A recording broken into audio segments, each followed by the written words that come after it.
Bonjour tout le monde et bienvenue sur les Bati Talks. Je m'appelle Hayley Edmonds, je suis journaliste et j'animerai toutes les discussions qui auront lieu sur cette scène, l'Agora 2. Les Bati Talks, qu'est-ce que c'est? C'est un programme de conférence qui se déroulera sur les 4 jours du salon Batimat.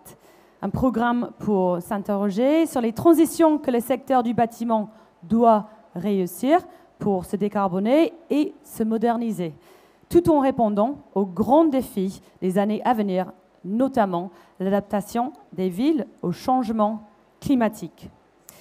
Je tenais à préciser que le Mondial du bâtiment, en tant que salon professionnel, s'est aussi efforcé de réduire son empreinte carbone pour, par exemple, en favorisant l'éco-conception des stands, en repensant la logistique et les transports des participants.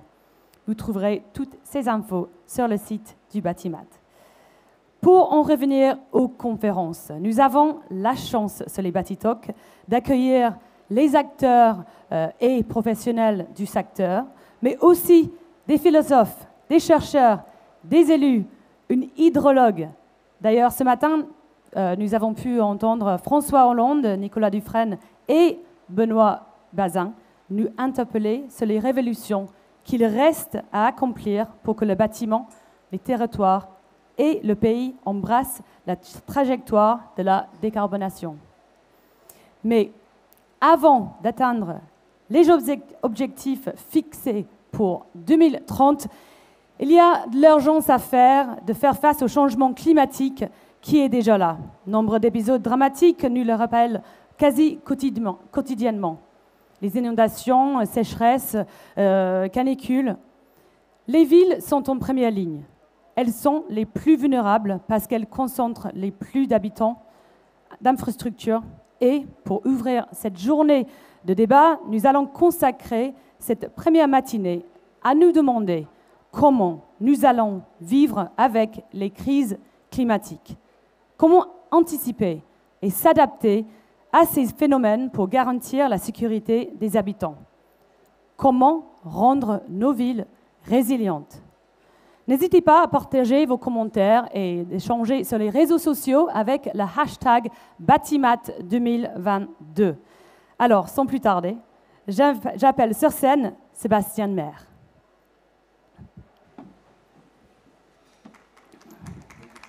Pas de jingle. Bonjour, je vous laisse prendre un micro. Bonjour, et bienvenue Sébastien Maire.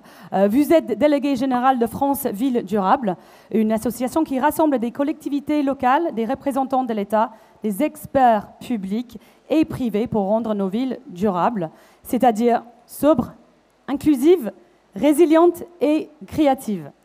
Avant de rejoindre France Ville Durable, vous étiez délégué général à la transition écologique et à la résilience de la ville de Paris. Alors, ma première question, d'abord, qu'est-ce qu'une ville résiliente? Alors, je dirais qu'une ville résiliente est une ville dont les acteurs politiques, économiques et citoyens ont enfin pris conscience de leur vulnérabilité et ont engagé des processus de transformation du fonctionnement du territoire pour le rendre plus résilient. Mais ça passe d'abord par le fait de prendre conscience des vulnérabilités et de changer sa vision du futur. Nous avons grandi en pensant que l'avenir serait d'une certaine manière. Ce n'est pas du tout ça qui va se passer. La plupart des acteurs n'ont pas encore pris la mesure, grosso modo, de ce qui nous arrive dans la figure. Ok, donc quels sont les principaux risques climatiques qui pèsent sur les villes françaises?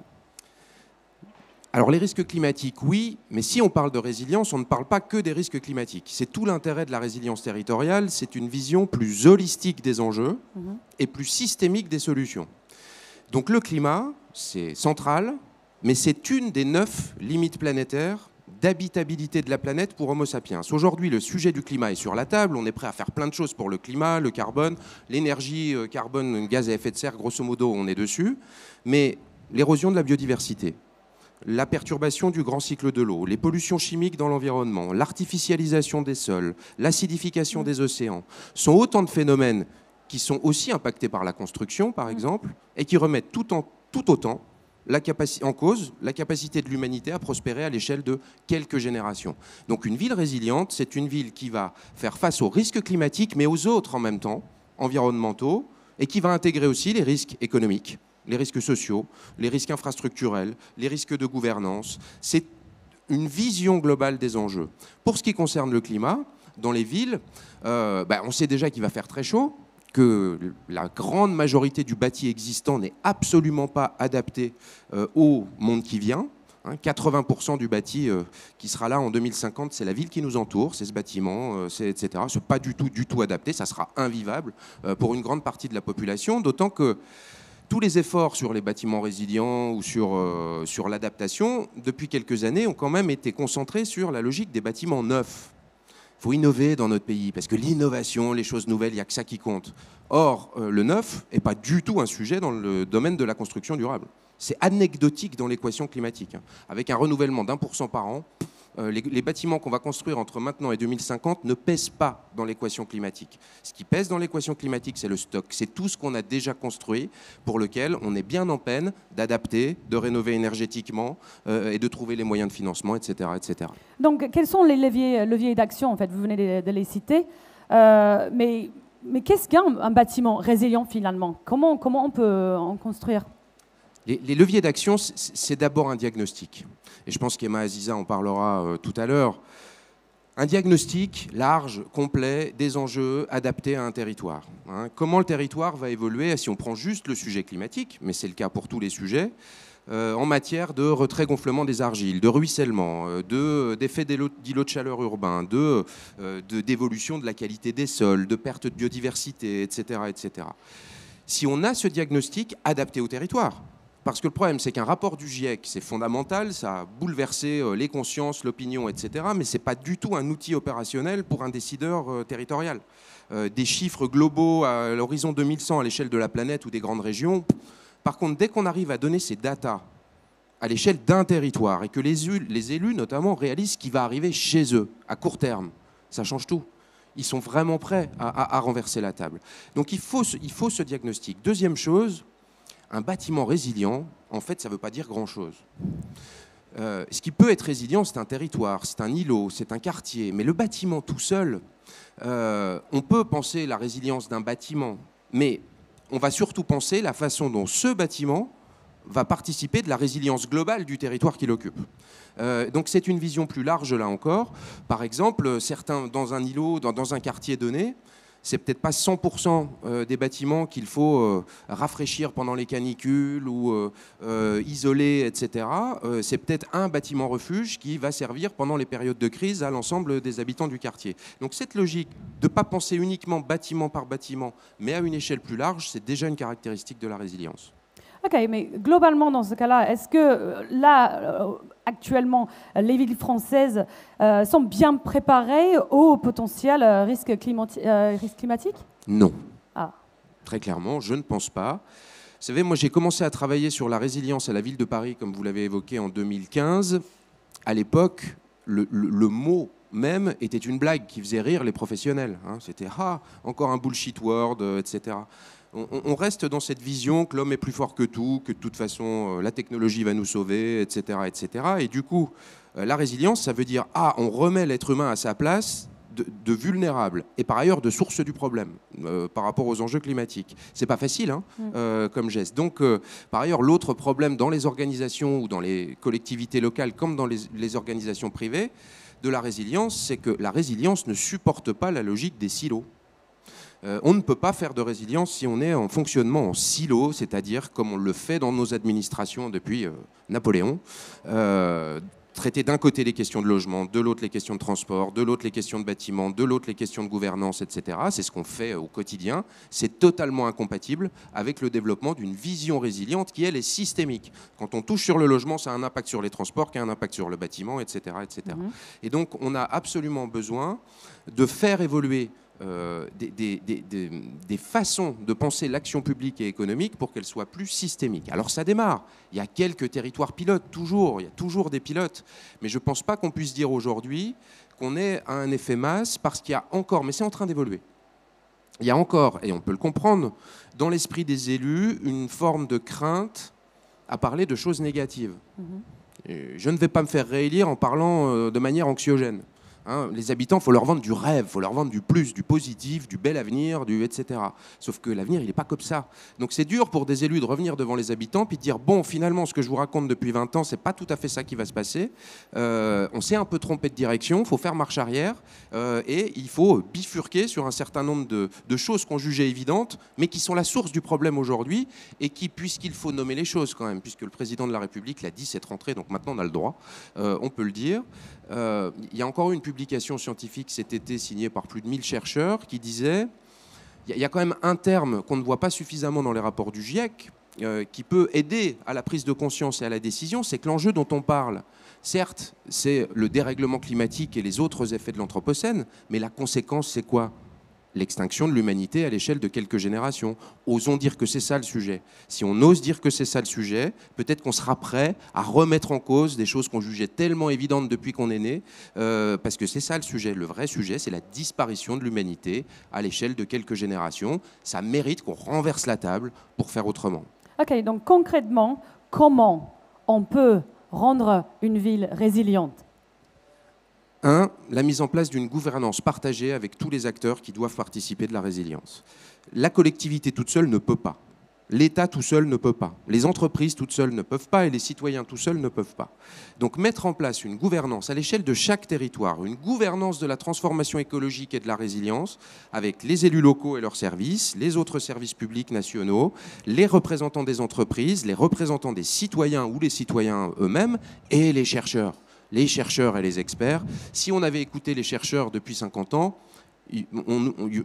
l'expression même de développement durable ou de transition écologique n'existerait pas, hein, parce que tout ce qui nous arrive aujourd'hui est parfaitement décrit par la science depuis plus de 50 ans. On sait qu'on va dans cette direction, nous avons été alertés.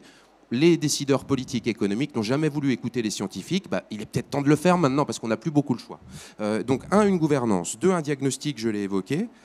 Parce que les effets du dérèglement climatique, par exemple, ou des autres enjeux de l'Anthropocène sont très différents d'un territoire à l'autre.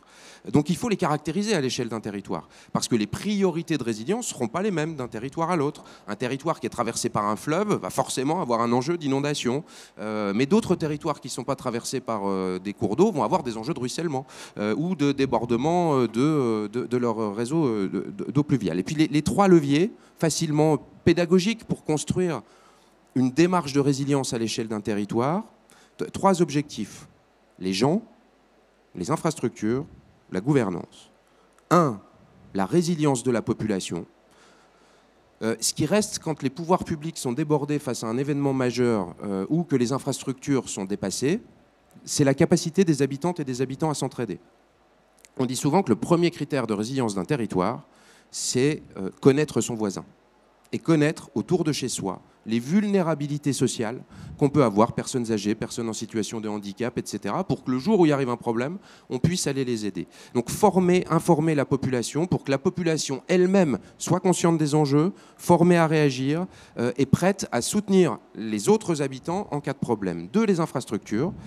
Il faut voir complètement différemment notre logique infrastructurelle. Il faut les adapter au monde qui vient. Elles ont pour la plupart été construites dans un monde qui n'était pas le même que celui qui arrive. Il faut arriver à anticiper les impacts sur nos grands systèmes d'infrastructure. C'est aussi bien les routes, les ponts, les bâtiments, les réseaux critiques, les systèmes d'approvisionnement. Tout ça va être terriblement perturbé par ce qui nous arrive dans la figure et on n'est pas du tout prêt. Elles n'ont pas encore été adaptées.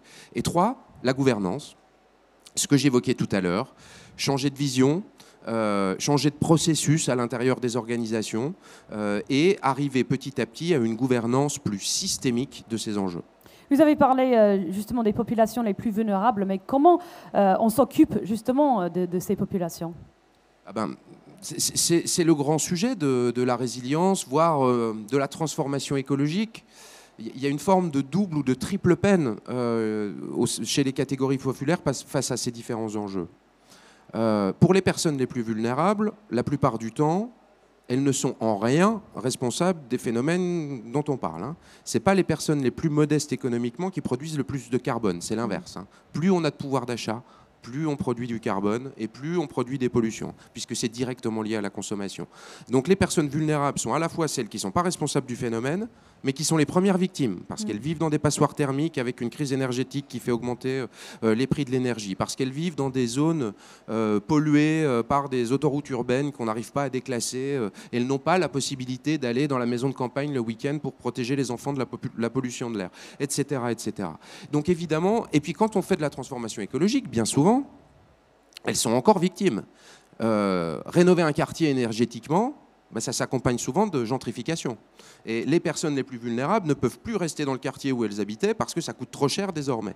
Donc il y a vraiment, nous on a dans notre manifeste à France Ville Durable cette logique que la transformation écologique et la résilience doivent en priorité porter leur attention sur les personnes les plus vulnérables.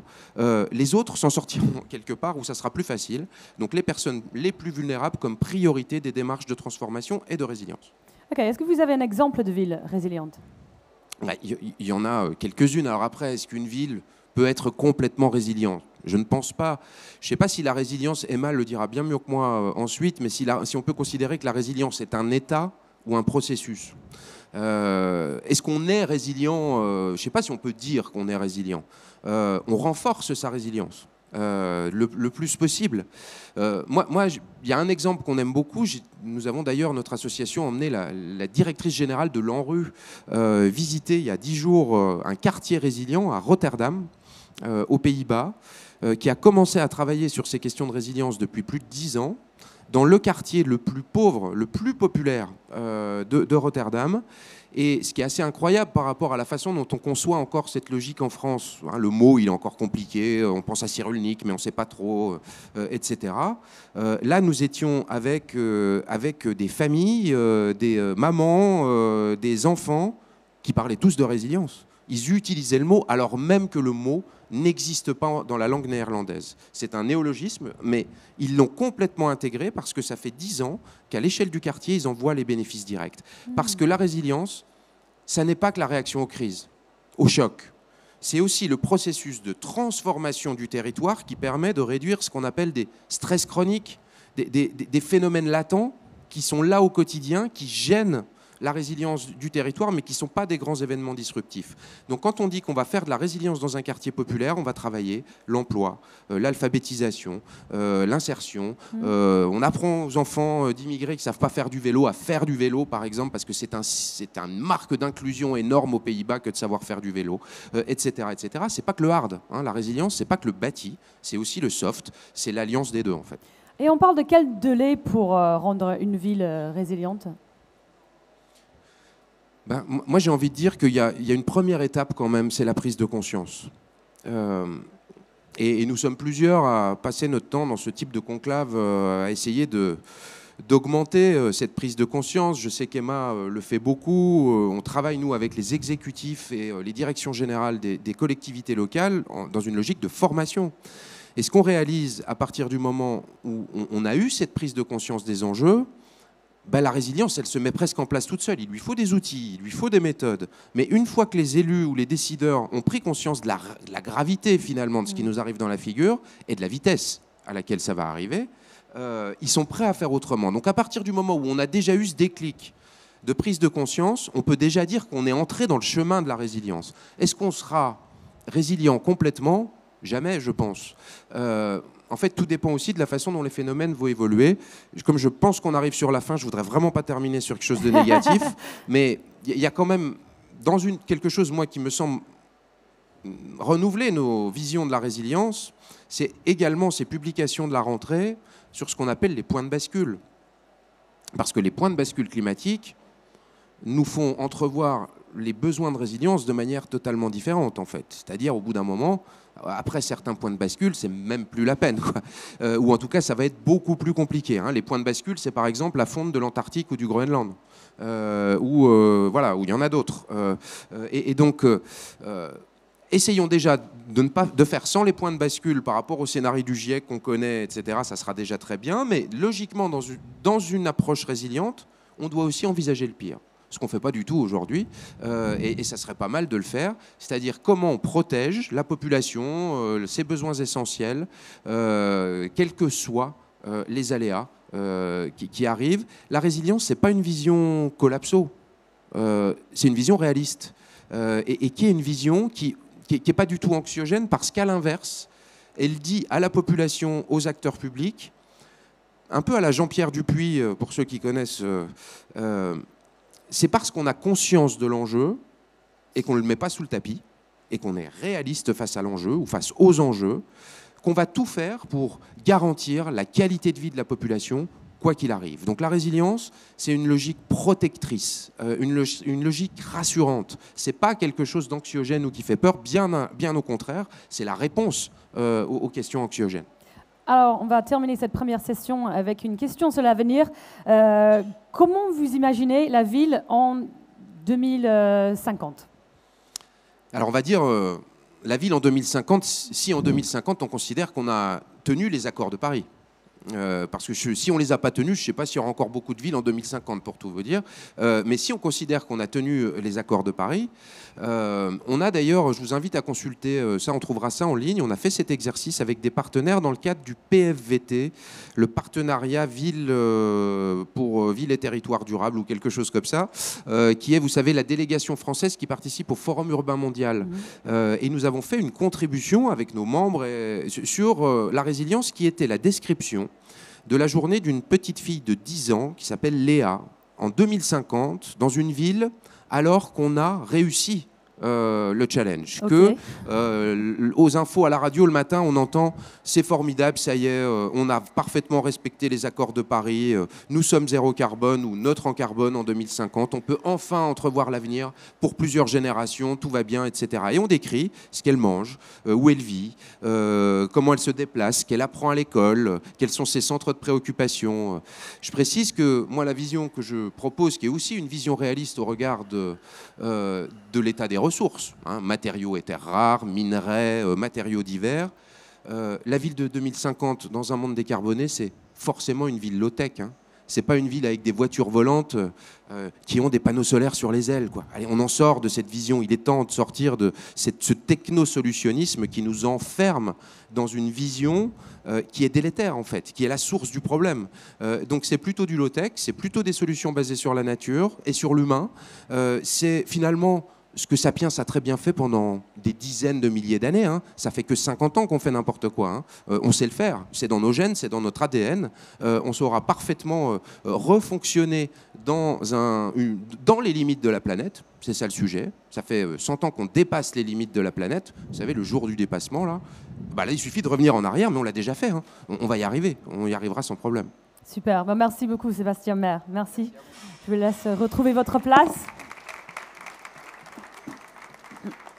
Nous l'avons rapidement évoqué, l'eau est l'un des éléments de fragilité des villes, qu'elles viennent à manquer ou qu'elles menacent de nous submerger. Nous allons maintenant écouter l'une des meilleures spécialistes de ce sujet, l'hydrologue Emma Aziza.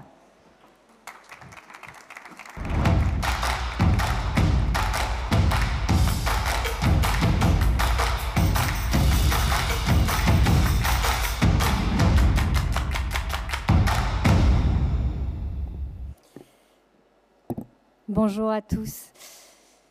Ce que je vous propose après ce premier constat déjà très large sur ce qu'est notre résilience, alors ça me fait déjà réagir. Qu'est-ce que, à mon échelle, la résilience ?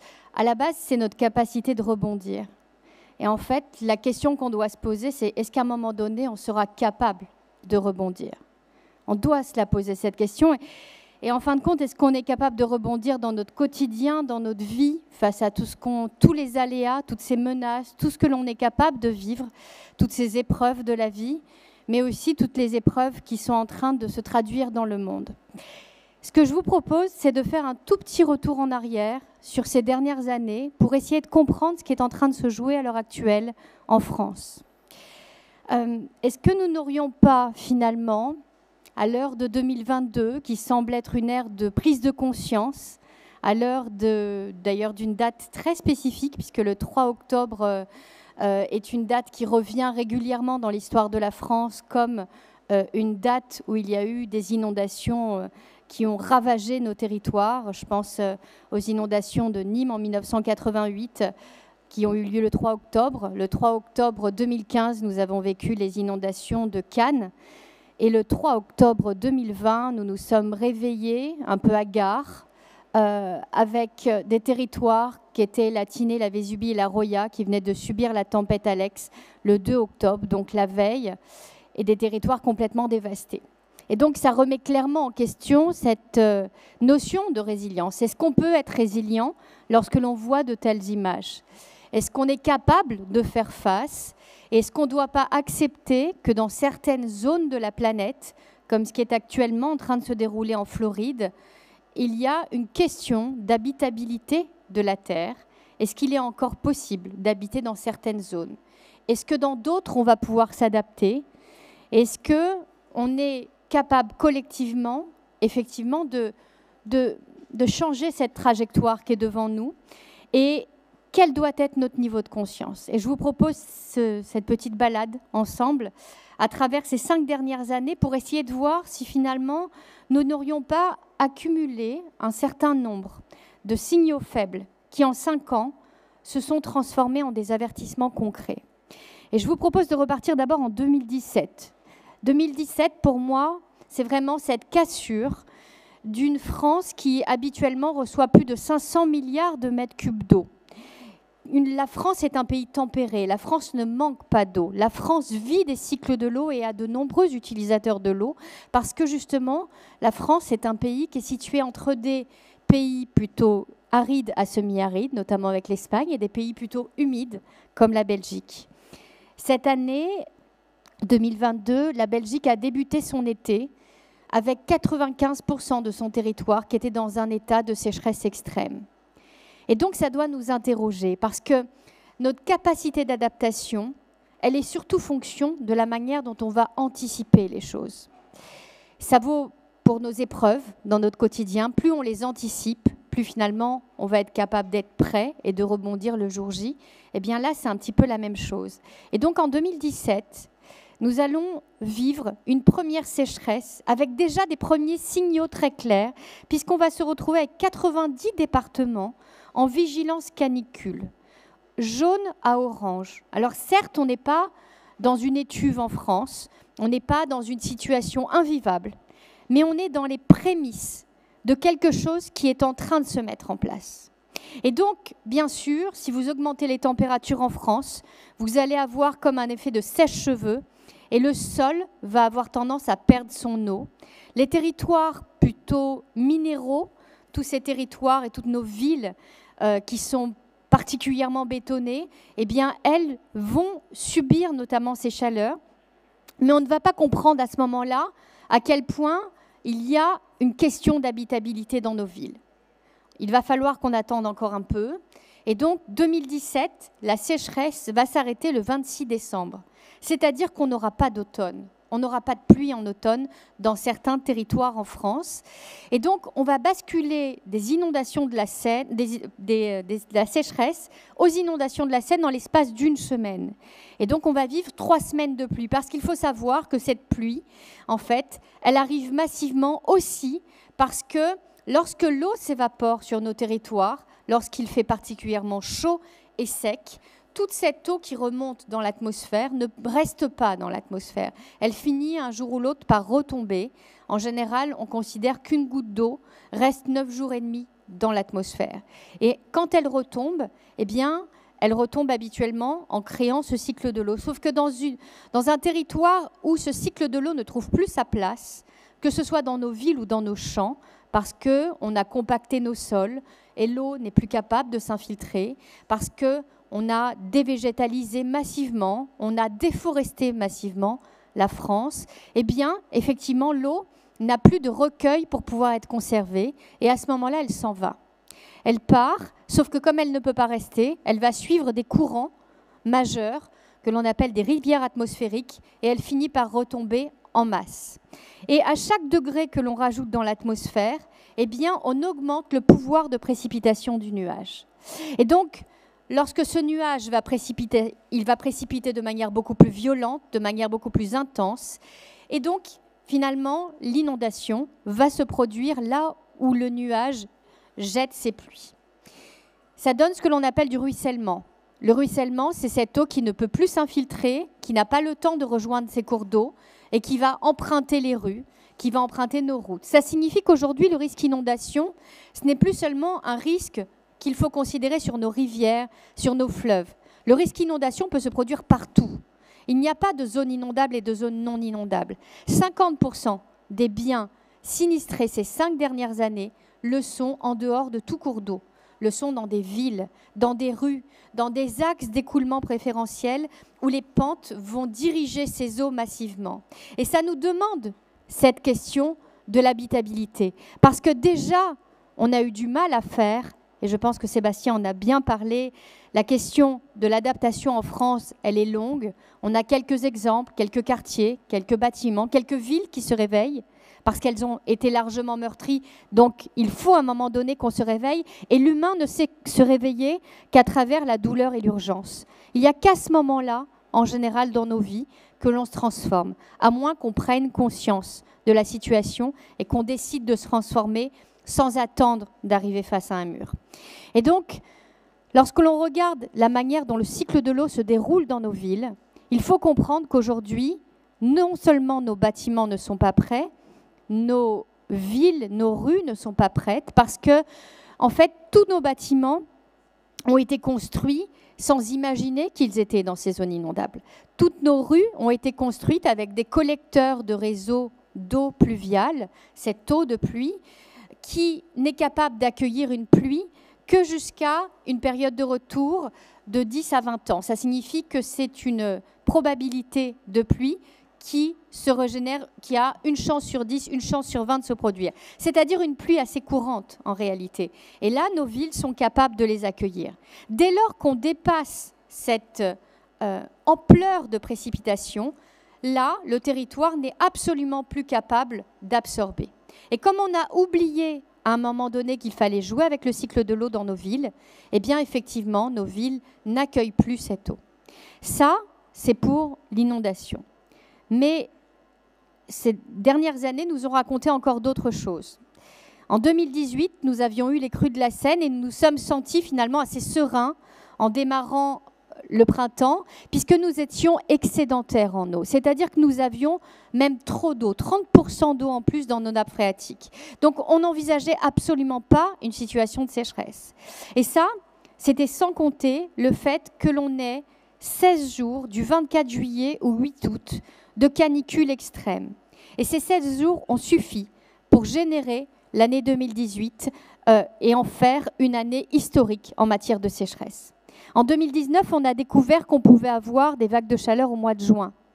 Ça, c'est quelque chose qui était absolument nouveau. Mais avoir 42 degrés à Paris, 46 degrés dans le Gard, avoir des vignes qui brûlent en l'espace de 3 heures et des bâtiments dans lesquels on suffoque à Paris, notamment dans tous nos hôpitaux, eh bien, c'est quelque chose qui doit, à un moment donné, là encore, nous interroger, parce qu'on n'a absolument pas anticipé l'habitabilité de nos bâtiments. On a réfléchi avec des climatiseurs, sauf qu'eux-mêmes ont leurs limites. Et cette année 2019 nous l'a prouvé. 2020 a été l'année la plus chaude jamais enregistrée en France. 2021 nous a fait oublier que nous pouvions vivre des sécheresses. Et j'ai envie de dire que cette année 2021 est très particulière parce qu'on était un peu comme dans l'œil du cyclone. Vous savez, quand on est à l'intérieur du cyclone, il fait beau. On a un temps bleu, il n'y a plus de vent, il ne se passe plus rien. On a un air un peu lourd, mais finalement, on est au centre. Et c'est vraiment ce qui s'est passé en 2021. Tout le monde s'est plaint parce qu'on sortait du confinement, on avait tous envie de vacances, on avait tous besoin de respirer, et on a vécu un été particulièrement maussade en France. Sauf que nous avons vécu 6 décrochages d'air froid polaire qui sont venus se positionner sur la France.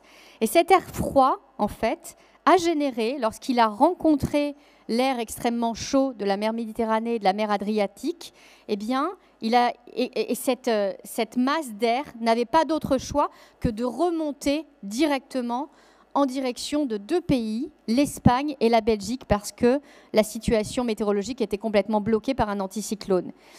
Et donc, ça a généré la catastrophe qu'ont vécu ces 2 pays le 14 juillet 2021. Et ça nous montre l'autre revers de la médaille. C'est-à-dire que ça nous explique à quel point cet air froid, jugulé avec ces masses d'air extrêmement chaudes, ont été capables de générer des pluies qu'on retrouve habituellement en Méditerranée et qu'on a retrouvées sur l'Allemagne, qui a connu des cours d'eau qui jusque-là pouvaient faire 5 à 20 cm de hauteur et qui sont montés à 5 mètres de hauteur, emportant toutes leurs maisons sur leur passage. Et donc, c'est là où ça nous interroge en matière d'habitabilité de la Terre, parce qu'il y a ces zones-là dans lesquelles, eh bien, en réalité, qu'est-ce qu'on aurait pu faire face à ces hauteurs d'eau? Il aurait sans doute fallu ne pas construire, mais est-ce qu'on pouvait imaginer de tels scénarios? Je ne crois pas. Donc, par contre, si on prend un tout petit peu plus de hauteur sur cette année 2021, eh bien, on découvre qu'on avait un dôme de chaleur en Espagne. On avait 48,8 degrés atteints en Italie. On se retrouvait avec en réalité des feux en Grèce et à Athènes qui nous ont tous marqués. Mais nous étions à l'intérieur de l'œil du cyclone et il faisait un temps maussade et on avait même tendance à se plaindre. Et donc, les deux revers de la médaille arrivaient tout autour de nous, mais nous étions assez bénis finalement parce que nous n'avons absolument rien vécu durant cet été-là. Et l'année 2022 est venue nous rappeler que nous n'avions pas voulu voir les signaux aggravants. Nous n'avons pas voulu comprendre tout ce qui se déroulait. Et d'ailleurs, aujourd'hui, 3 octobre 2022, il commence à faire froid, pluvieux, et donc on a un peu tendance à oublier que certains d'entre nous, en France, ont suffoqué pendant 4 mois avec des nuits tropicales. Et comment voulez-vous qu'on se prépare pour 2023 si on n'est pas capable à un moment donné de tirer des leçons de ce que l'on vient de vivre? Si collectivement, on ne se met pas tous à agir, si on ne décide pas à un moment donné que c'est notre terre, que ce sont nos territoires, et que c'est à nous, à un moment donné, de pouvoir construire notre futur, nos villes, la manière dont on va les habiter. Et il ne faut jamais oublier que le plus grand et le meilleur des climatiseurs, c'est un arbre. Le problème, c'est qu'il n'est pas comme ça. Et donc, il va falloir plusieurs années, voire plusieurs décennies pour pouvoir végétaliser nos villes. Et si on ne commence pas tout de suite, eh bien, vu les scénarios qui sont en train de se produire, effectivement, ça va devenir de plus en plus compliqué. Donc, je crois qu'on doit collectivement, aujourd'hui, prendre conscience de ce qui est en train de se dérouler chez nous, prendre conscience à quel point toutes nos villes vont être amenées à vivre des situations où nous allons nous retrouver dans des étuves. La densité de nos villes, d'après l'INSEE, il y a 774 villes qui sont denses en France. Ça représente 25,5 millions de personnes qui sont concernées par ce que l'on appelle ces îlots de chaleur urbains. Ces îlots de chaleur, ce sont ces chapes de plomb qui se posent sur nos villes et qui génèrent une différence de température entre 8 et 10 degrés entre le centre urbain et l'extérieur. Et il y a de plus en plus d'études qui m'interpellent parce qu'elles montrent non seulement la vulnérabilité de nos territoires, mais notre vulnérabilité humaine. Il y en a 2 qui m'ont marquée. La première a été menée sur Paris, Petite et Grande Couronne.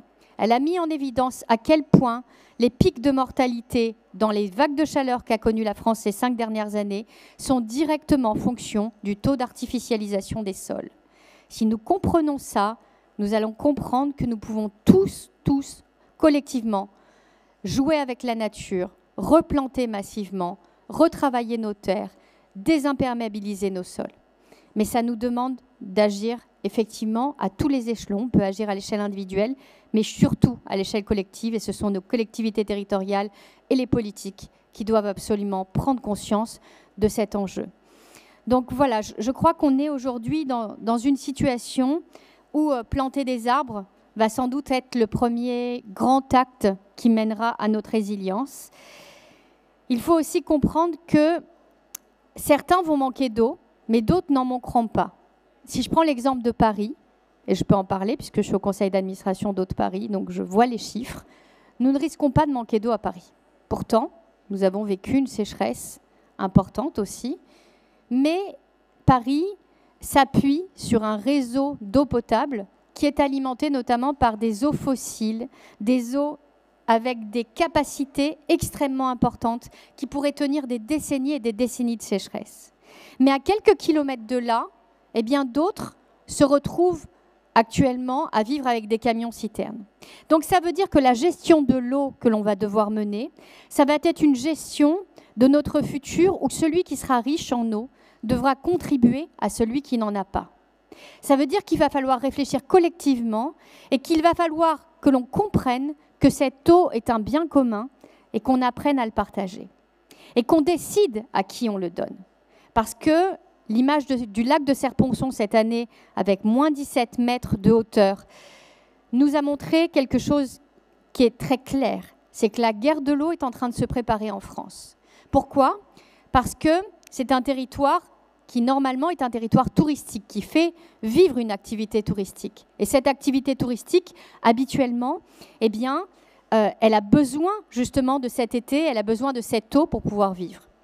Mais à la base, ce lac de Serre-Ponçon, ce n'est qu'un barrage. Ce n'est qu'un barrage hydroélectrique qui a dû se mettre à l'arrêt à cause de la sécheresse. Et dans une période de tension électrique majeure au niveau européen et mondial, on comprend qu'il y a là une autre question qui se pose. Et puis, nous avons nos agriculteurs, un peu plus à l'aval, qui eux-mêmes se sont retrouvés avec ces besoins d'eau de ce barrage et qui n'ont pas pu être alimentés. Et donc, nous avons tous ces utilisateurs de l'eau qui se confrontent aujourd'hui. Qui est-ce que l'on privilégie ? Est-ce que l'on privilégie les agriculteurs qui nous nourrissent ? Les agriculteurs qui produisent du maïs parce que, massivement, pendant des décennies et des décennies, ils avaient collectivement des financements très importants dans cette période d'après-guerre où il fallait développer massivement l'agriculture autrement. Et aujourd'hui, ce maïs nous a rendus extrêmement dépendants parce qu'on pense beaucoup au maïs pour alimenter notre bétail, mais le maïs, c'est aussi ce qui fournit nos produits cosmétiques, c'est aussi ce qui fournit nos emballages, c'est ce qui fournit nos papiers, puisqu'on a besoin de cet amidon. Et donc, il faut comprendre que nous allons devoir réfléchir. On ne peut pas se couper et dire maintenant on arrête le maïs. Il va peut-être falloir arrêter certaines espèces, peut-être diminuer notre part de viande et notre part carnée, parce que c'est 70% de la production de maïs qui finalement pourra servir demain à nous alimenter, nous, plutôt que d'alimenter du bétail. Et je crois que ça doit nous interroger. Être résilient dans une ville, c'est être résilient en ayant conscience de ce à quoi on contribue. Et donc, je ne sais pas trop compter, mais je vais terminer là-dessus. Je crois que la question qui se pose aujourd'hui, dans l'eau dans nos villes, c'est l'eau que l'on consomme ici et c'est l'eau que l'on consomme ailleurs. C'est-à-dire que c'est cette eau virtuelle que vous ne voyez pas et qui pourtant est là, est utilisée massivement. Un Européen moyen consomme en moyenne, tous ceux que nous sommes ici, nous consommons en moyenne 5 000 à 7 000 litres d'eau par jour. De l'eau dans nos vêtements, de l'eau dans nos SUV, dans nos puces électroniques, dans nos ordinateurs, de l'eau dans notre alimentation. Et en réalité, tout ce que nous consommons a besoin d'eau. Le problème, c'est que cette eau, elle vient d'ailleurs. Elle vient de très loin et dans des zones qui sont de plus en plus soumises à des états de sécheresse. Et donc, nous avons créé cette dépendance à l'eau d'ailleurs. Et être résilient, pour être résilient, il faut couper nos chaînes et il faut être le plus indépendant possible. Il faut reprendre notre pouvoir. Pour ça, ça veut dire qu'il va falloir s'alimenter le plus local possible. Ça veut dire qu'il va falloir s'habiller, peut-être réfléchir aussi autrement au bois que l'on utilise. Ici, on est dans un événement qui célèbre la question du bâti. Je crois qu'on doit aussi prendre conscience de ce à quoi on contribue. À l'heure aujourd'hui de la nouvelle élection qui se déroule au Brésil, on doit s'interroger. La première semaine de septembre, il y a eu 12 000 départs de feu volontaires au Brésil en une semaine. Une semaine. Parce qu'il fallait justement venir contrer les élections et il fallait massivement déforester au cas où on nous en empêcherait plus tard.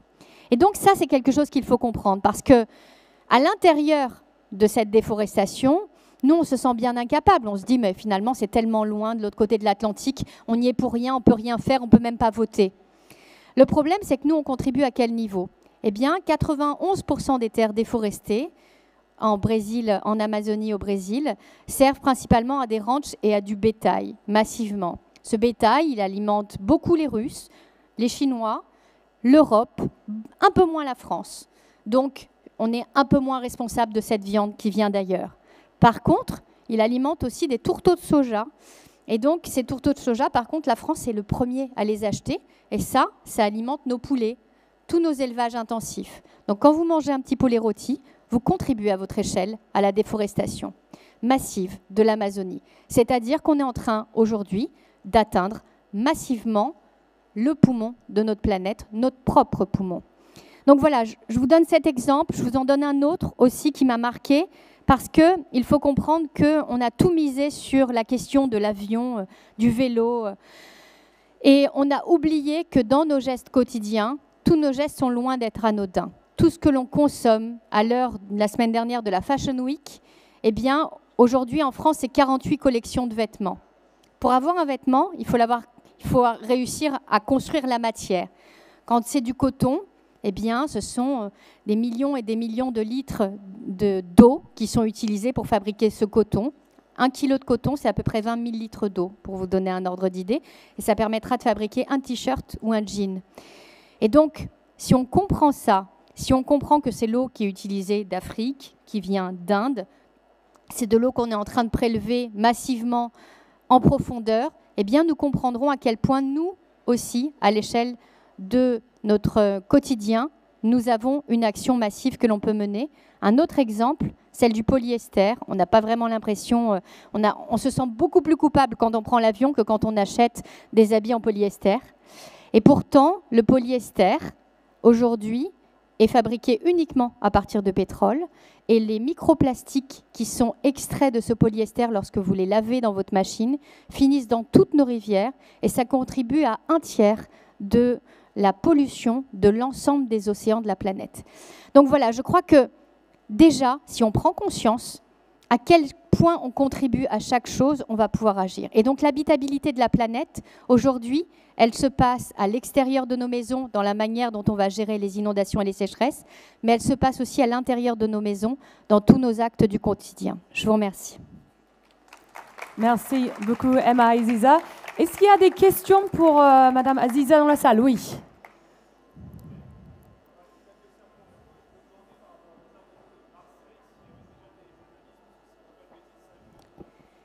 Alors, ça a moins de risques pour la ville de Marseille directement parce que la ville s'appuie aussi sur la Durance, mais en fait, elle est assez résiliente en réalité, contrairement à ce qu'on pourrait penser.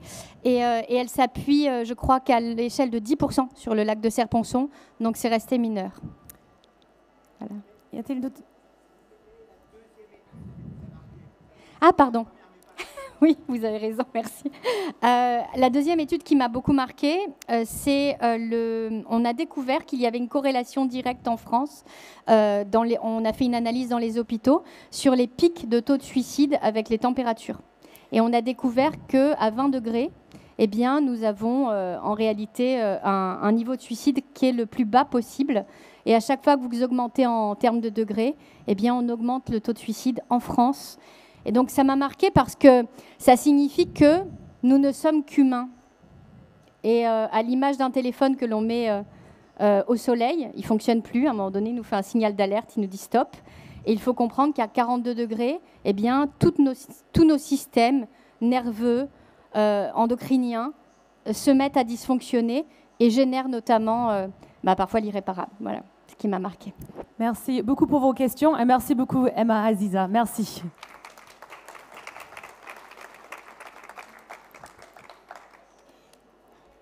Oui, je vous laisse retrouver. Merci. Alors, nous avons bien établi les risques et l'importance de rendre nos territoires résilients. Revenons maintenant aux acteurs qui doivent accompagner et mettre en œuvre la résilience des villes. J'invite sur scène Jean-Christophe Fromentin et Soo-Jin Kim. Bonjour. Je vous laisse prendre le microphone.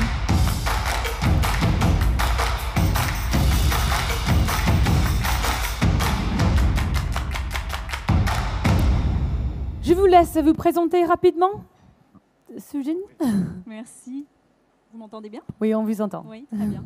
Alors, merci beaucoup pour l'invitation. Donc, je m'appelle Soo-Jin Kim. Je suis la chef adjointe de la division en charge des villes, des politiques urbaines et du développement durable au sein de l'organisation internationale qui s'appelle l'OCDE. OCDE qui veut dire Organisation pour la coopération et le développement économique. C'est une organisation internationale qui regroupe 38 pays membres, dont la France, bien évidemment. Très bien, Jean-Christophe Fromentin, je suis maire de Neuilly-sur-Seine, je suis vice-président du département des Hauts-de-Seine.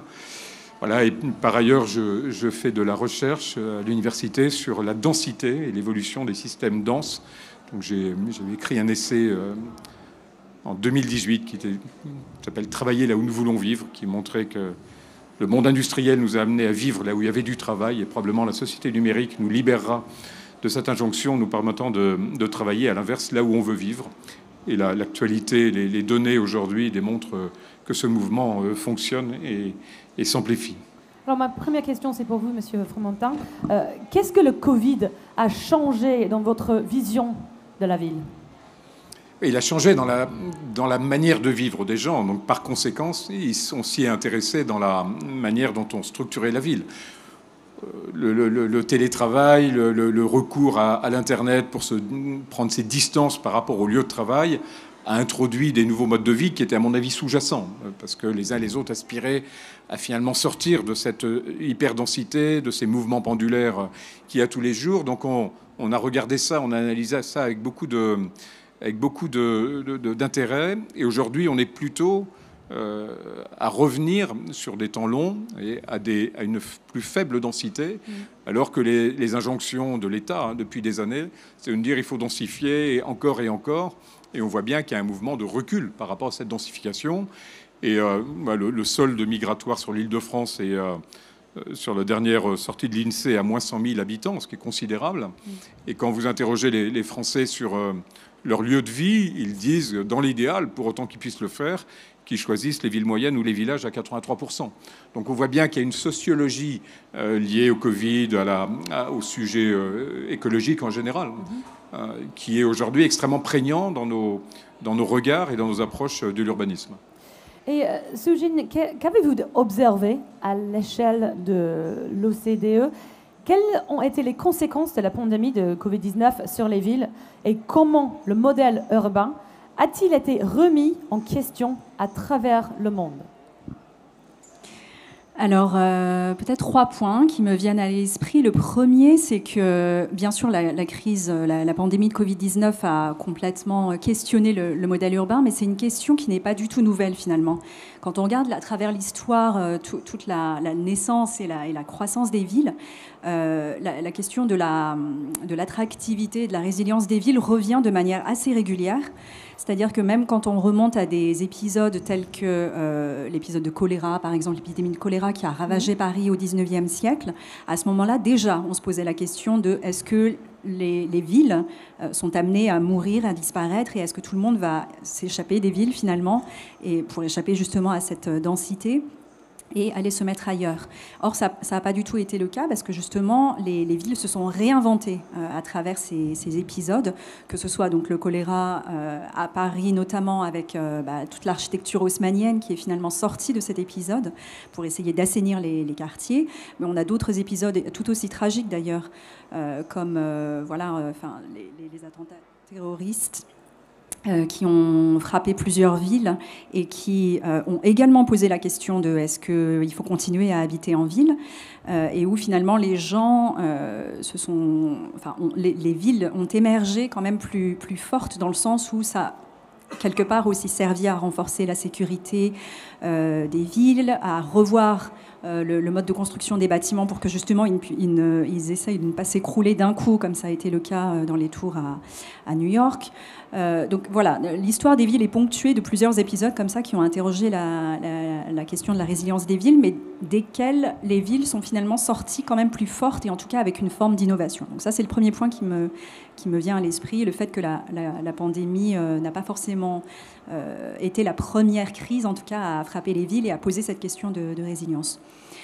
Le deuxième point qu'on a pu observer, en tout cas à travers les villes et les pays de l'OCDE, c'est qu'il n'y a pas de signal net sur est-ce que la pandémie a signé finalement la fin du modèle urbain et est-ce que vraiment tous les citadins sont partis se mettre au vert, est-ce que c'est la fin des grandes métropoles telles qu'on les a connues.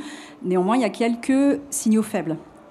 qu'on a pu observer. Donc, Monsieur le maire évoquait la question du télétravail qui effectivement est au cœur des transformations, ou en tout cas des innovations qui sont sorties de la pandémie. Et c'est vrai qu'à l'échelle des villes de l'OCDE, quand on regarde la part totale des emplois qui sont considérés comme télétravaillables, dans l'emploi total, les villes ont une part d'emploi télétravaillables beaucoup plus élevée que les campagnes. C'est dû à leur structure économique.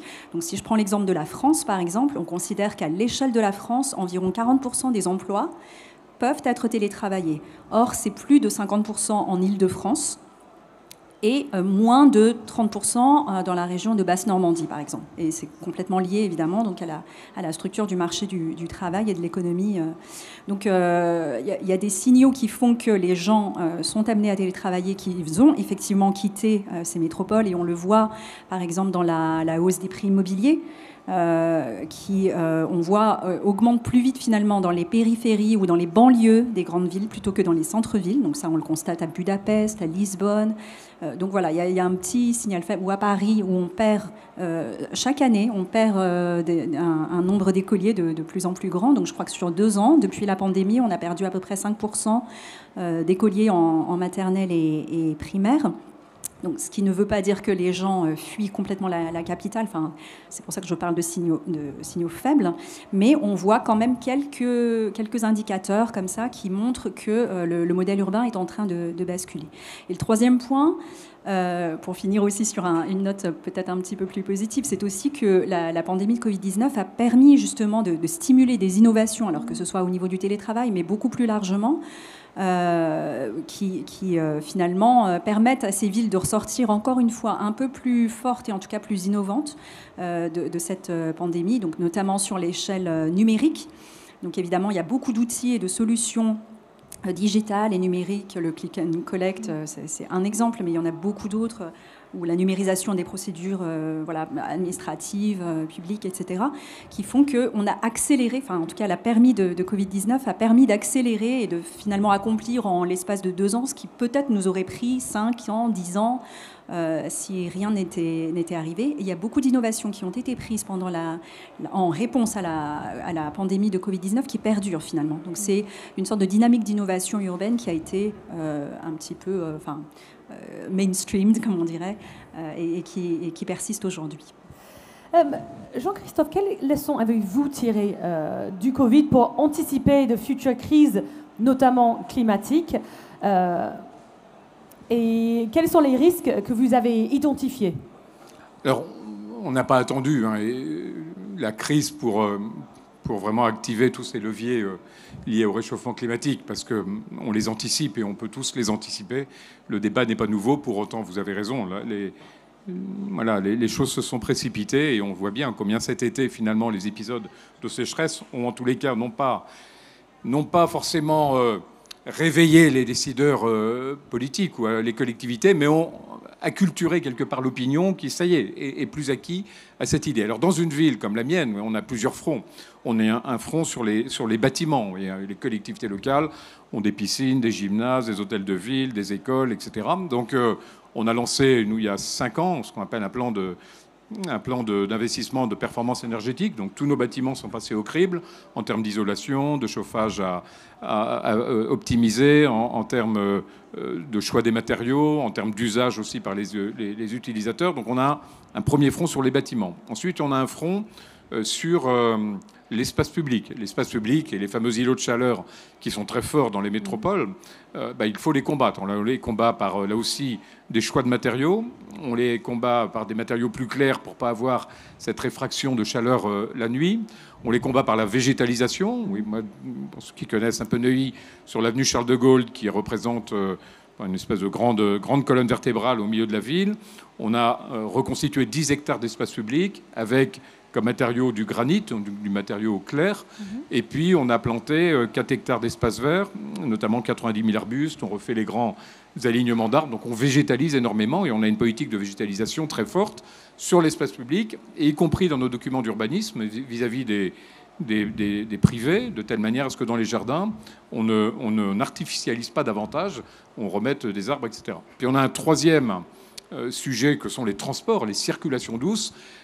Et là, on reconfigure aussi beaucoup nos villes à l'aune des nouvelles priorités liées aux pistes cyclables, liées aux piétons, liées à l'attrition aussi d'un certain nombre de voies pour les voitures, tout en veillant à maintenir un parc de stationnement, parce que les gens, s'ils prennent moins leur voiture, il faut aussi leur offrir la possibilité de les garer quand ils ne les utilisent pas. Et puis, dans une meilleure régulation des flux, parce que vous voyez, sur une ville dense comme la mienne, un tiers du trafic, ce sont des gens qui cherchent des places.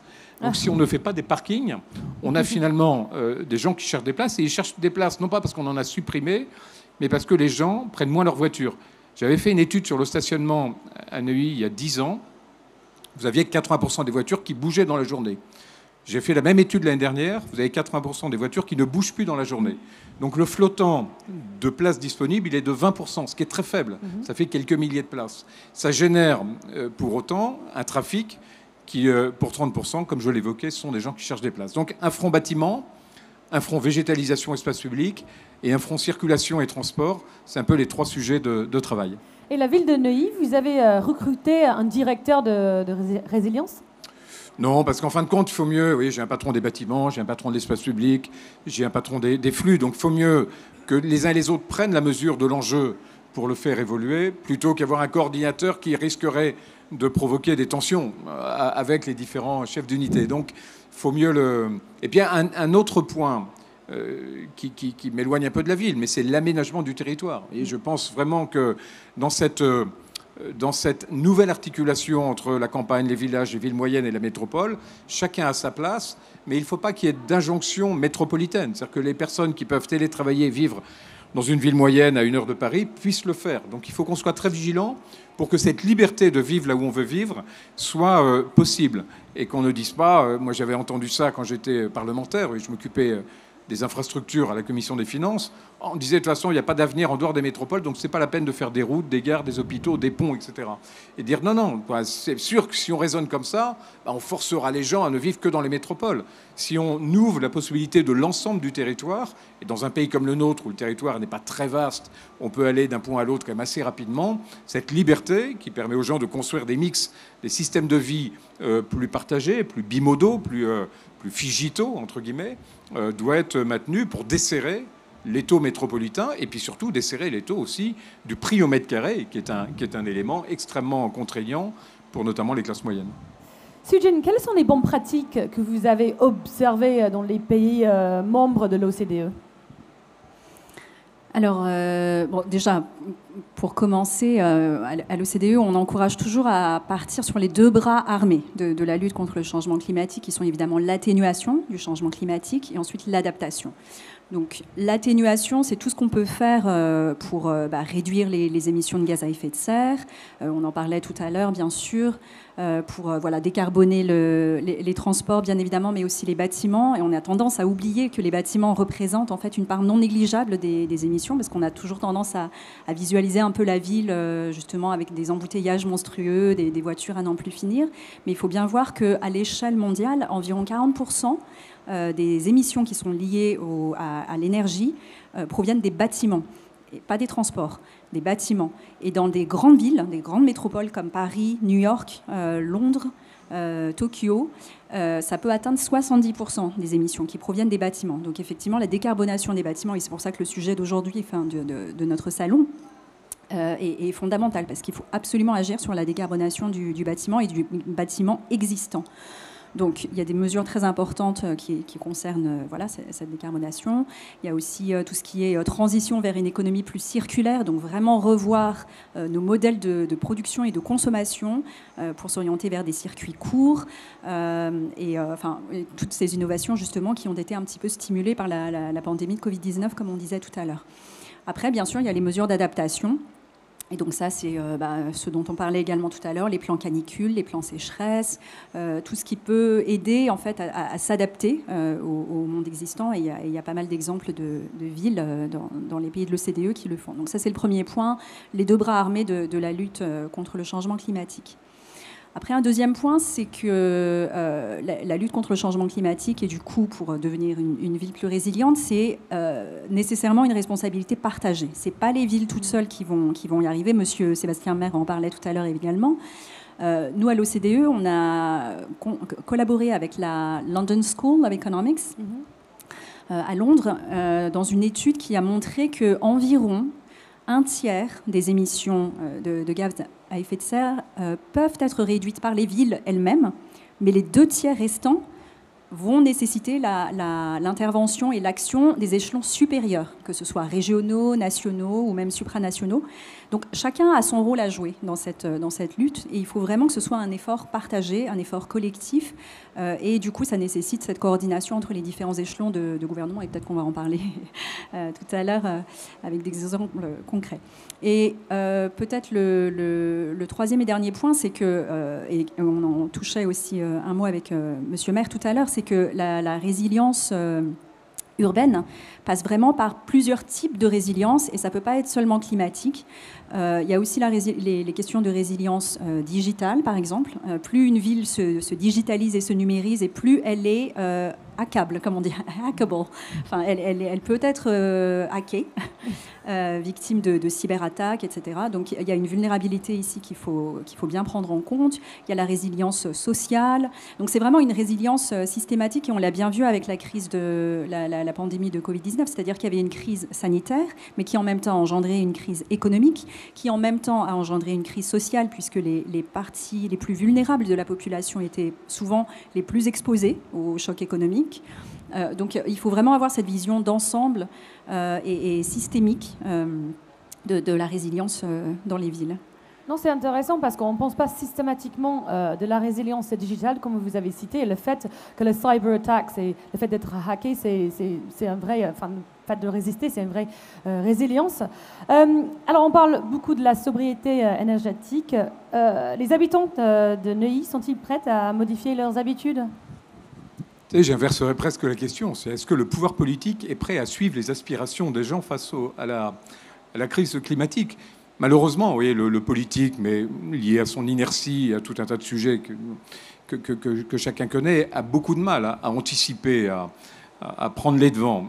Il faut effectivement des constructions systémiques supranationales parfois pour justement montrer des caps. Par contre, voilà, si on est à l'écoute des attentes, on est capable d'adapter nos villes à ce que les gens veulent. Donc ils souhaitent d'abord se réconcilier. Il y a une réconciliation avec la nature, ce qui n'est pas sans problème, parce qu'il y a 2 manières d'y répondre. Hein. C'est soit mettre de la nature en ville, sujet qui est souvent abordé, soit mettre la ville dans la nature. Et moi, je fais attention à ce que les 2 soient intégrés. L'Internet, la connectivité, vous le rappeliez, permet de donner qui veut vivre à la campagne des accès à des choses qu'on n'avait qu'en ville jusqu'à présent. Et on peut aussi, bien sûr, végétaliser nos villes. Alors, c'est pas la nature, j'aime pas le terme, parce que la nature, par principe, elle n'est pas urbaine. La nature, elle se construit dans des écosystèmes où la biodiversité fonctionne très bien. Mais en tous les cas, les attentes des gens, c'est plus de nature. Et je trouve que c'est très positif, parce que pour accepter les sacrifices qu'il faut faire pour décarboner nos modèles de société, il faut aussi redonner aux gens le goût de la nature.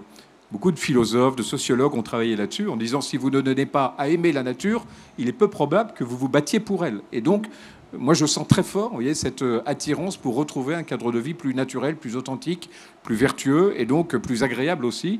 Le bien-être, et d'ailleurs dans les déterminants sociologiques aujourd'hui, sans doute le déterminant le plus demandé par nos opinions. Ensuite, très concrètement, les gens nous demandent de mettre ces espaces verts, ils nous demandent de leur offrir des modes de circulation douce, ils demandent à leurs employeurs de s'extraire des grands mouvements pendulaires où ils font 1 heure de transport le matin et 1 heure le soir, voire davantage, systématiquement du lundi au vendredi. Donc il y a énormément de phénomènes qui se conjuguent. Madame a raison de rappeler que c'est un enjeu systémique. C'est-à-dire qu'on ne peut pas... Il y a des déterminants économiques très puissants, ne serait-ce que pour financer la transition énergétique. On estime que c'est à peu près 50 milliards par an pendant 15 ans. Donc ça génère des modèles économiques nouveaux, parce qu'on sait que ce n'est pas les tarifs à la consommation, ni la fiscalité qui va permettre de passer ce cap des 50 milliards. Donc il faut renouveler les modèles pour qu'ils puissent se résoudre à financer cette transition écologique. Il y a des déterminants sociaux et sociétaux, je l'évoquais avec la nature. Il y a des déterminants technologiques, et là encore, il y a notre capacité à connecter les gens est un élément qui permet de neutraliser une partie de ces mouvements pendulaires. Il y a des déterminants anthropologiques, il y a des déterminants liés également aux nouvelles générations. Moi, j'observe beaucoup, parce que je fais un travail en ce moment sur l'avenir des quartiers d'affaires. Je regarde beaucoup comment sont formés les jeunes dans les business schools. Et on voit qu'ils sont déjà en mode figito ou bimodo. C'est-à-dire qu'on les habitue à avoir une partie des cours en présentiel, une partie en distanciel, des groupes de travail. Et j'analyse dans quelle mesure ces modes d'organisation des écoles aujourd'hui préfigurent finalement l'organisation du travail demain, notamment dans le secteur tertiaire. Et je suis convaincu qu'il va y avoir une forme de dilatation du système tertiaire qui va dire beaucoup de la densité tertiaire et donc de la densité résidentielle qu'on aura à gérer dans les années à venir. Donc il y a énormément de paramètres qui interagissent et c'est sans doute la complexité de tous ceux qui travaillent sur ces sujets-là, c'est de ne pas rester dans leur silo entrepreneurial, élu local, chercheur, etc., mais de comprendre que c'est un modèle de société qui est en fin de vie et qu'on réinvente un modèle. Mais je reste convaincu que la sociologie, que la manière dont les gens veulent vivre, c'est le point d'entrée de ces sujets-là. Allez-vous encourager les Neuilliennes à baisser leur chauffage à 19 degrés cet hiver? Oui, après, il y a effectivement plein de propositions. Alors, oui, moi, je suis surpris. Je trouve qu'ils n'ont pas besoin du politique pour leur dire ce qu'il faut faire. On rappelle qu'on va le faire dans nos bâtiments, dans nos écoles, qu'on va baisser d'1 degré la température de la piscine, qu'on met des centaines de capteurs aujourd'hui pour qu'il y ait une régulation du chauffage qui soit meilleure par rapport aux lieux qui sont aérés régulièrement. Donc il y a toute une série de mesures qui sont prises. On témoigne de ces mesures auprès de la population. Mais plutôt que leur dire « il faut faire ça », on leur dit « voilà ce qu'on fait ». Puis vous savez, moi les gens m'interpellent beaucoup sur la note de chauffage qu'ils vont avoir. Et donc ils sont aussi, plus que l'avis du maire ou les conseils du maire de la ville, c'est plutôt leur conseil syndical ou leur gestionnaire de chauffage qui a dit « les amis, faites attention, parce que si vous y allez comme d'habitude, vous allez prendre 30, 40, 50% d'augmentation des charges ».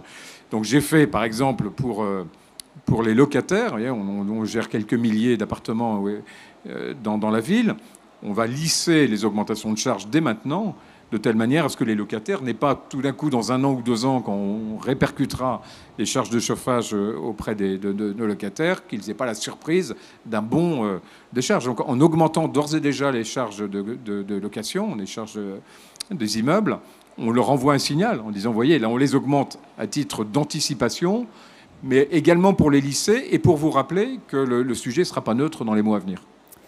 Sujin, quelles sont les principales recommandations de l'OCDE pour mettre en œuvre la résilience des villes face aux risques climatiques? Alors c'est vraiment basé sur ce que je disais tout à l'heure, c'est que en fait la résilience climatique, il faut bien l'entendre dans un sens holistique et systémique, et vraiment sur cette répartition des rôles entre les différents échelons de gouvernement, entre les secteurs publics et les secteurs privés, et les citoyens bien évidemment, et les associations, etc. Et puis même au sein d'une même entité, comme le secteur privé par exemple, qu'on a tendance à comprendre un peu dans un sens abstrait. Il faut bien voir les différences entre, par exemple, les grands groupes multinationaux et puis ce que peut faire une petite PME à son échelle, qui est beaucoup moins équipée, et qui, pourtant, les PME constituent à peu près 99% des entreprises dans les pays de l'OCDE. Donc il y a vraiment toute une diversité de situations dans lesquelles chacun doit apporter sa petite pierre. Après, les recommandations, vraiment... j'aurais tendance à dire que ça dépend vraiment des territoires et qu'il faut trouver des solutions qui sont vraiment adaptées aux besoins de chaque territoire. Et du coup, quand on regarde la diversité des territoires, justement, et des villes au sein des pays de l'OCDE, on voit que chaque ville, finalement, a trouvé, ou en tout cas a proposé des solutions qui correspondent à leur propre situation. Donc, je pense par exemple à un groupe de l'OCDE de maires. Donc, on a rassemblé une 60aine de maires à travers les pays de l'OCDE au sein d'un groupe qui s'appelle, alors en français ça sonne un peu bizarre, mais c'est les maires champions pour la croissance inclusive. Oui, ça sonne mieux en anglais. Mais à la base, en fait, c'était un groupe de maires qu'on avait identifié et qu'on avait rassemblé parce qu'ils partageaient cet objectif de réduire les inégalités dans leur ville. Et en fait, on voit de plus en plus que ces maires ont tendance à mettre en avant justement ces questions de résilience climatique. Et il y a vraiment des exemples assez intéressants là-dedans, notamment alors le maire d'Athènes, par exemple. Alors Athènes, c'est l'une des villes, vous savez, depuis les années 70, qui a vu doubler son besoin de refroidissement refroidissement. Il y a un indicateur que les experts de la chaleur et du climat calculent et qui s'appelle Cooling Needs. Et donc, c'est le besoin de refroidir une ville. Et Athènes fait partie de ces villes dans l'OCDE qui ont vu ce besoin de refroidissement doubler.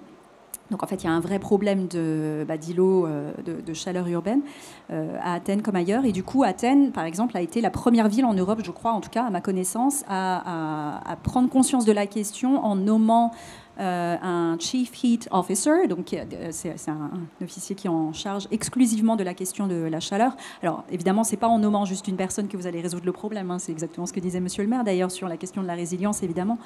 Mais voilà, ça montre quand même un peu cette prise de conscience, en tout cas, qui s'est passée. Après, il y a d'autres villes, même en dehors de l'OCDE, d'ailleurs, il y a des maires qui sont très actifs. Alors, par exemple, la maire de Freetown, au Sierra Leone, qui a lancé cette initiative qui s'appelle Freetown, the Tree Town. Donc, en gros, ça consiste à planter des arbres, et on l'a très bien entendu avec Madame Aziza tout à l'heure, que le meilleur climatiseur, c'est un arbre. Et donc, Freetown a lancé cette initiative qui consiste à planter, en gros, 1 million d'arbres à un horizon donné. Donc il y a vraiment tout un tas d'initiatives qui ont été prises. Après, voilà, il y a des villes comme Los Angeles. Je rebondis sur un point qu'évoquait Monsieur le maire. Los Angeles, il y a 10% de la surface de Los Angeles qui est couverte d'asphalte noir. Donc c'est un matériau qui absorbe énormément de chaleur, et donc le maire de Los Angeles a pris la décision de repeindre tout simplement cet asphalte noir avec un matériel blanc qui du coup reflète la lumière plutôt que de l'absorber, et du coup ça participe aussi à cet effort de contribuer à la résilience climatique. Et je pourrais vous parler pendant des heures, bien sûr, d'autres exemples, mais vraiment le point principal que je voulais souligner, c'est que vraiment chaque ville et chaque territoire doit trouver ses propres solutions. Nous, on peut donner bien évidemment à l'échelle de l'OCDE des grandes orientations, comme ce que je vous disais tout à l'heure sur la responsabilité partagée, sur les deux bras armés, essayer de prendre en compte voilà, ce système, enfin avoir cette logique de système en tête, mais au final, chaque territoire doit vraiment adapter ses propres solutions à ses propres besoins. Fin août, le Premier ministre Elisabeth Borne a annoncé le déblocage d'un fonds vert de 1,5 milliard d'euros. C'est important que l'État confie aux collectivités le pouvoir de reprendre la main pour s'adapter au changement climatique ? Alors, on rentre sur un sujet politique, mais le problème, c'est que l'État, il nous a supprimé la taxe d'habitation, la taxe professionnelle, la dotation globale de fonctionnement pour beaucoup de nos communes, donc il nous enlève des milliards, il en donne quelques-uns dans un fonds vert.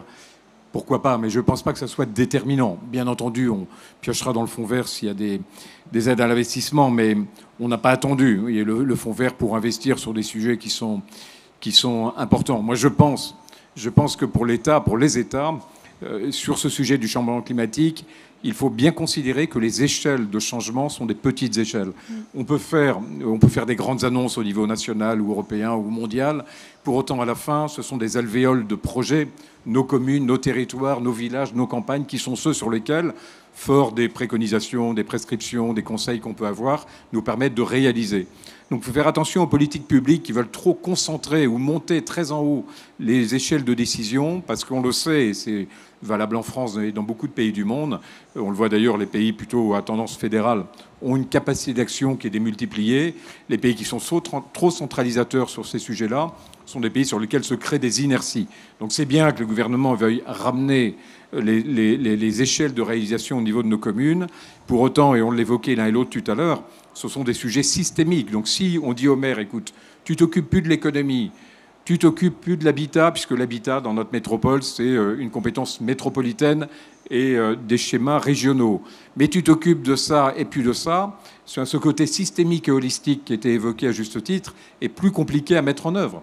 Si on vous dit, vous organisez une conférence, mais vous ne vous occupez pas des intervenants, vous n'avez pas la liberté de construire l'ergonomie de la conférence, vous ne faites que telle et telle chose, vous voulez dire, désolé, moi je veux bien organiser la conférence, mais je veux savoir le thème, les invités, la configuration de la salle et la manière dont on va la rythmer. Ben, nous, c'est un peu pareil. C'est-à-dire qu'on peut aller sur les sujets environnementaux, on doit y aller, et on y va plutôt avec détermination, mais de grâce. Ne dispersons pas tous les leviers entre 50 collectivités, et en Île-de-France en particulier, vous avez l'État, vous avez les régions, qui a ce qu'on appelle un schéma directeur, qui est le schéma directeur d'Île-de-France.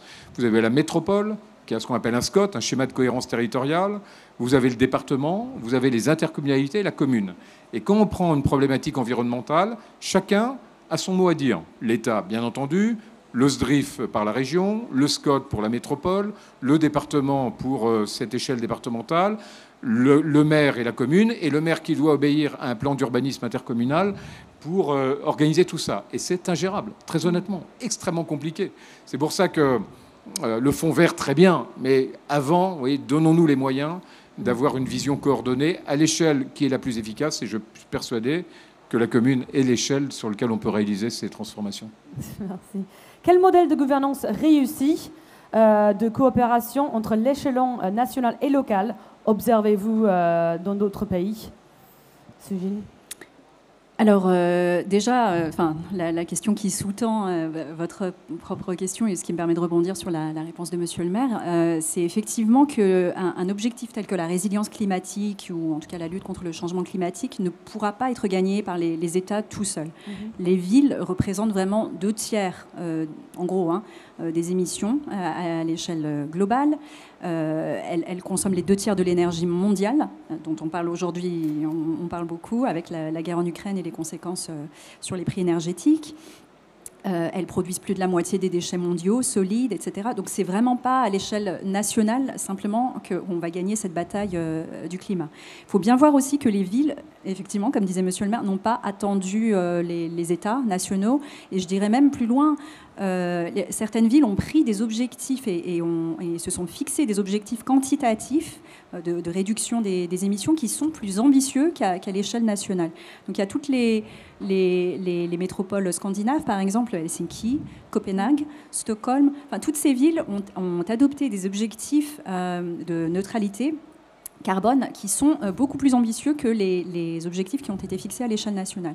Donc vraiment, le point de départ, c'est que les échelons nationaux et tout ce qu'il y a entre national et le local doivent effectivement se coordonner et jouer leur partie. Alors après, vous demandiez sur les modèles de gouvernance réussis. Alors ça, c'est une question qui est très difficile parce qu'effectivement chaque contexte institutionnel est très spécifique. Bien sûr, ce qu'on peut faire dans un pays fédéral n'est pas le même que ce qu'on peut faire dans un pays unitaire. Mais effectivement, quand je pense à des pays qui ont quand même réussi à établir en fait ce mécanisme de coordination, ou en tout cas de dialogue entre les échelons national et local, c'est souvent des pays fédéraux, effectivement. Parce que je pensais au Canada, je pensais à l'Allemagne et je pensais aux États-Unis dans une moindre mesure, ou en tout cas à l'échelle étatique vis-à-vis des communes, des municipalités. C'est tous des exemples où les plans en fait, de climat, par exemple, à l'échelon supérieur, ont été réalisés non pas juste par l'État ou par le state, justement, dans les États fédérés aux États-Unis. C'est des plans qui se sont appuyés en fait sur les plans au niveau local. Donc c'est pas quelque chose qu'on crée à l'échelon supérieur et qu'ensuite on impose ou on met les communes devant le fait accompli. C'est vraiment quelque chose qui a été construit beaucoup plus bottom-up, de manière ascendante et sur une consultation. En tout cas, il y a un dialogue entre les deux. Et ensuite, un dernier point, c'est qu'il y a des outils qui permettent aussi, qui ne sont pas forcément juste climatiques, mais qui permettent d'opérationnaliser ce dialogue entre les échelons nationaux et locaux. C'est que, par exemple, il y a beaucoup de pays dans l'OCDE qui ont adopté une politique nationale urbaine, donc qui est spécifiquement urbaine. Et ce qui est encourageant, c'est qu'au fil du temps, on a constaté à l'échelle de l'OCDE que ces politiques nationales urbaines ont tendance à devenir de plus en plus explicites. Donc il y a un vrai document qui s'appelle la politique nationale urbaine, et en plus, au cours des dernières années, on a pu constater que ces politiques nationales urbaines mettent de plus en plus l'accent sur les questions de résilience climatique. Il me semble que c'est plus de la moitié, en tout cas, des pays qu'on a pu observer, parce qu'on a fait une enquête sur plus de 160 pays. Donc il y a des outils comme ça qui existent déjà et qui permettent de faciliter, d'accélérer et d'approfondir le dialogue entre les échelons nationaux et locaux qu'il faudrait en fait utiliser, exploiter.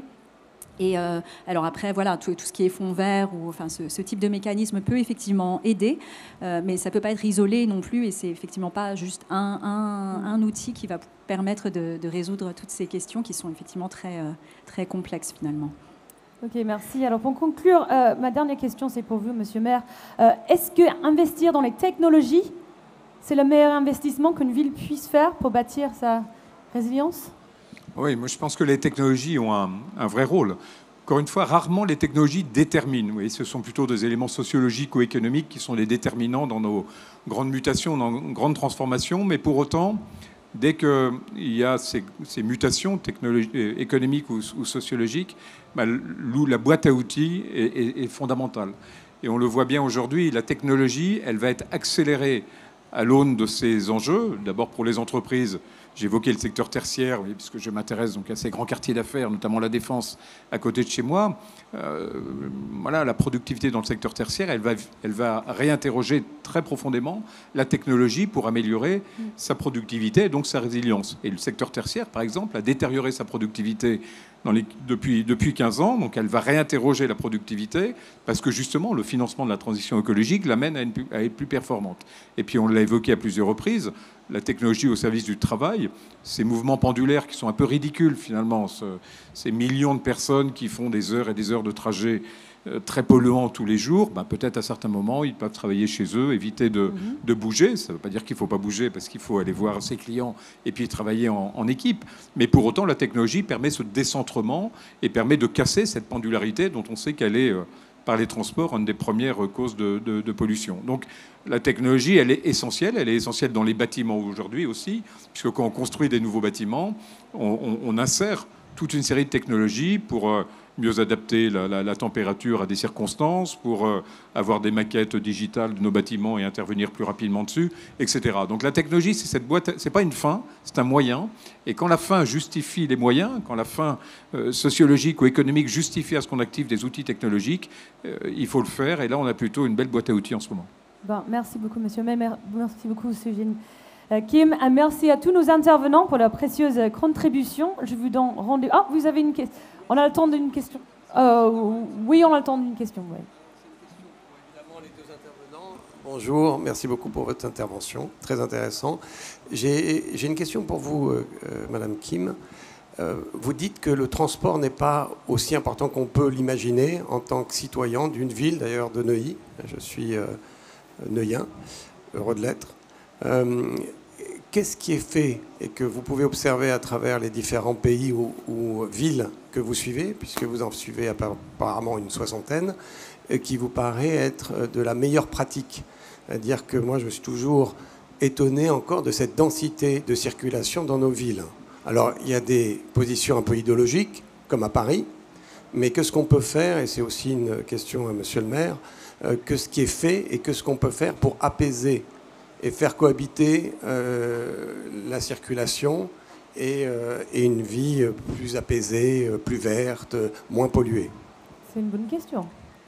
Oui, alors bon, juste une toute petite nuance à apporter. Les transports contribuent bien évidemment aux émissions. Après, je voulais vraiment attirer l'attention sur le fait que le bâti et les bâtiments, parce que c'est vraiment le sujet d'aujourd'hui, contribuent énormément aux émissions. Alors, ce qu'on peut faire, plein de choses qu'on peut faire et qu'on a déjà évoquées, mais enfin, je pense qu'il y a vraiment un shift, une transformation qu'on commence à observer dans plusieurs villes de l'OCDE, à commencer par Paris, qui consiste à changer de logique, donc plus du tout la logique de mobilité, c'est-à-dire transporter le plus de gens possible d'un point A à un point B et le plus rapidement possible. On voit plusieurs villes qui commencent à s'éloigner de cette logique de mobilité pour aller vers une logique d'accessibilité. Ce qui veut dire qu'on laisse les gens où ils sont, mais qu'on apporte en fait les biens, services publics autour d'eux.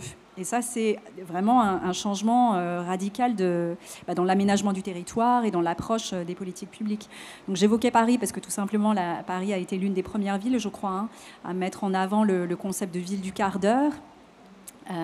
Et donc il y a je crois un maire adjoint ou une maire adjointe, je ne sais plus, dont le portefeuille s'appelle la ville du quart d'heure et qui réfléchit vraiment à ces questions.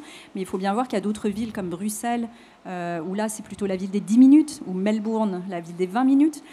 C'est pas tellement le temps qui est important, mais c'est vraiment plus le basculement de la planification urbaine qui consiste à apporter les écoles, les commerces de proximité, les services de santé, etc., dans un rayon qui est plus ou moins accessible aux gens, soit à pied, soit en vélo, ou en tout cas par une forme de mobilité douce, plutôt que d'essayer de bouger les gens, et ces mouvements pendulaires que Monsieur le maire évoquait, qui effectivement aujourd'hui, dans un contexte de crise climatique, posent vraiment question. Donc voilà, il y a ce changement de logique dans la planification urbaine. Et puis après, il y a quand même toutes les initiatives qui sont prises par les villes, et y compris les plus grandes comme New York, où on aurait tendance à se dire New York, ça y est, c'est fini, c'est bétonné, c'est trop tard.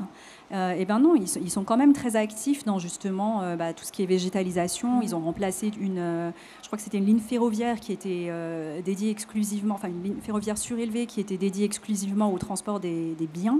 Ils l'ont transformée en coulée verte. Ils ont complètement revégétalisé. Ils ont apporté des arbres. Et c'est devenu maintenant un endroit touristique, finalement, parce que je crois que ça attire vraiment des millions de touristes par an qui viennent voir les abeilles, les fleurs, les plantes, etc. Donc, c'est des choses qui sont possibles, mais qui simplement nécessitent déjà ce changement de paradigme, et puis pas mal de courage politique, certainement, et puis vraiment une sorte de mobilisation totale qui se passe aussi bien au sein des citoyens que des entreprises et de la ville en entier.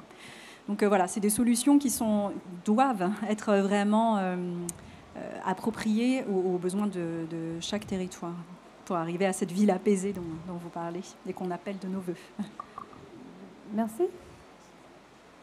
Bon, merci beaucoup. Merci Madame Kim, merci Monsieur le maire. On se retrouve à 14h ici pour encore plus de Batitalk. On va parler de diversité avec des femmes et des hommes, chefs d'entreprise et dirigeants engagés pour faire de la diversité une force dans le secteur du bâtiment. À tout à l'heure.